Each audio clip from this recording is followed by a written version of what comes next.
And they'll start this drive with very good field position.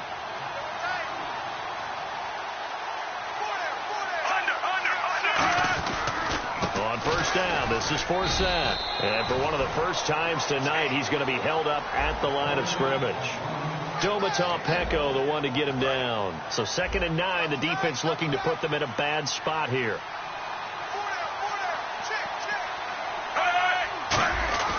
On 2nd down, Flacco to throw. Smith catches left side. Only 3 yards on the catch. It's 3rd down. They haven't made much of this great starting field position they had. Here's 3rd and 6. He decided to run a hitch route. It really helps to have a guy who can turn it loose. And, boy, he rifled one in there on that one. Not much run after catch, but it worked really well. And that's complete. It's Watson. 18 yards there, and it'll be a 1st and goal. And in a lot of ways, that catch is expected. Red zone presence, and that one was realized there. You've got to find your tight end in that situation. Passing play. Flacco. He's going to leave this for his running back. It's complete. And he is into the end zone for a Baltimore touchdown. Justin Forsett, a 9-yard touchdown grab. And the Ravens will extend their lead. Didn't have anything downfield, swung it out to the flat. He did the rest. Such a staple of so many offenses we see now. You know, in our discussions with offense coordinators, how many times do they tell us, hey, this offense is designed for either a touchdown or a check down. We saw the check down on that play, and boy, was it successful. We saw a touchdown, too. On the return, it's Brandon Tate, and he'll take it back to about the 19-yard line.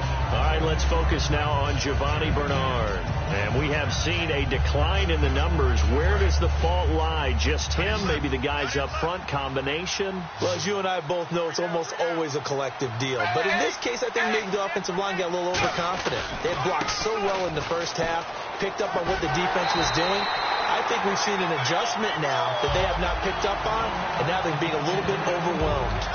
And that's exactly what you want on a first down run. Pick up 5 yards, bring up 2nd and 5. The defensive line, though, they've got to figure out a way to out-leverage the guys up front because the offensive line is winning at the point of attack. Again, here's Bernard.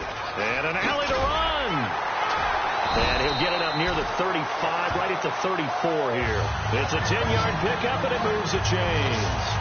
Most players will tell you that night games, while they can be fun, they're really hard to prepare for because you wake up on game day and all you want to do is get to the stadium and let's get going. But you got to bank that fire a little bit and hold it until the evening.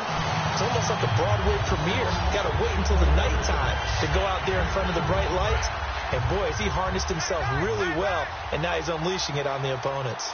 But something got lost in translation in this game. He's run the ball really well, done all the things that you want in a game plan, but unable to convert it into points, unable to ring the bell consistently enough to make it a winning effort. It's a loss of 2 there, bringing up 2nd down. And the offense there, the O-line, everybody really on offense, they were just manhandled at the point of attack. Yeah, you could pretty much call them all out, couldn't you? Almost by name, right? That was a very tough sequence for the offensive line. But how about that defensive front creating a new... It's caught at the 10. A big play there for Cincinnati. And even 40 yards. And at this stage, down in the second half, looks like they just wanted to find a way to get it in the hands of their playmaker, and they did. I think you're exactly right. I don't think the coordinator's looking at his play sheet and trying to figure out which play will work well. He's trying to figure out how to get the ball to the playmaker that you just described. Looking down at that sheet, you find people plays, not necessarily X's and O's, and that's exactly what they did there. You know that old expression, it's not my night? It hasn't been his so far. I don't know if the legs are a little bit heavy. Sometimes having to hang out all day and play doesn't exactly play to your advantage. And he pulls his way into the end zone for a Bengal touchdown. Giovanni Bernard with his 3rd touchdown of this Super Bowl. And the Bengals are able to cut into this lead. Well, he's done his part, Charles, no doubt about that. Maybe he's going to go over to the sideline now and tell this defense, hey, let's go, step up. And if they do, they've got a chance because right now he's become a force that hasn't been stopped from his side. 3 touchdowns rushing already, eager for more. If they get any type of stops, we've got a heck of a game on our hands. That'll be taken in the end zone. Yeah, some might have returned that one. He won't. He'll go down to a knee, and they'll start the drive from the 25. Here comes the Raven offense now, ready for another possession. And that recipe on their last drive that resulted in the touchdown looked pretty good, so they'll be hoping to do that once more. And it takes me back to when we sat with the offensive coordinator and the head coach. They felt pretty good about their game plan and thought there were some holes in the defense, and they exploited them the last time out. Let's see if they can come back and put together a similar drive. And we'll see if they can do just that. Let's give a lot of credit to the offensive line. They've been able to move the ball really well on the ground the entire game, and while that wasn't a huge one, that's okay. They'll take them in short, steady bursts. Give him 3 yards, and now they're left needing a conversion here on 3rd and 6. 3rd down now following the run.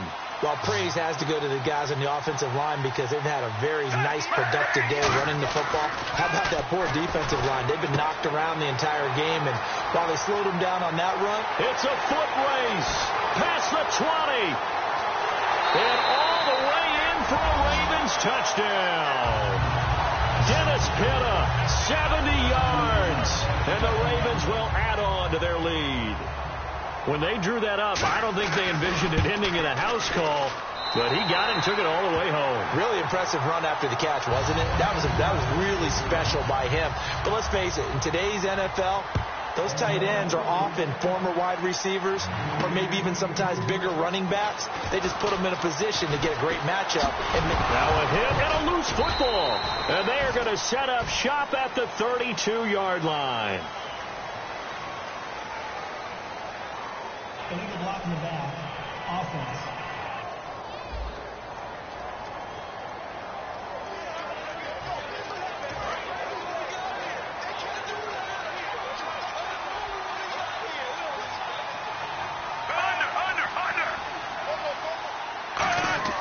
They look to throw on 1st and 10 with Flacco. And incomplete on the deep ball. He was trying to get it to Steve Smith.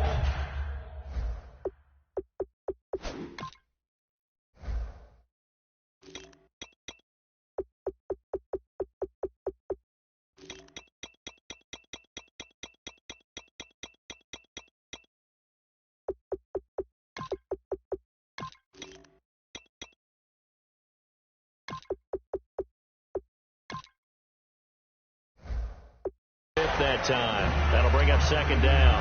So the incomplete pass brings up 2nd down. So the numbers have been good in the passing game and certainly a big reason why they have the lead. But now here, 3rd quarter, maybe go to the run game a little more? Yeah, perhaps. I mean, after that incompletion, a little credit to the defense for shutting them down on that play. Maybe you try and run the football a little bit. And all the way in for a Ravens touchdown. Justin Forsett, his 2nd touchdown of this Super Bowl. And the Ravens add on. So the 2nd time tonight he has hit the end zone, Charles. Some people just have a natural nose for the end zone, and he's exhibiting that here in this game. Big-time job, and of course he's got to pat the backs of the offensive line. Yeah, they can't be lost in the shuffle. They're vital. The return man is Mario Alford. And he'll take this across the 25, couple extra yards, up to the 27-yard line. Cincinnati now ready to take the field. And they're hoping to capture some of that magic they had last time out when they were able to put together a scoring drive. But they're still down here, Charles. Not the major concern, though, because of what you talked about. They scored the last time out. They feel good about themselves. They feel like their game plan is now in effect. They know how to attack and what plays they want to put together. But they've got to keep it moving in the right direction because, as you did note, they are down on the scoreboard. Frustrating for a defense, energizing for an offense. Finding a way to create that type of yardage in your running game, that'll make the guys carrying the ball very, very happy. Trying to lay one up deep. Is this intercepted?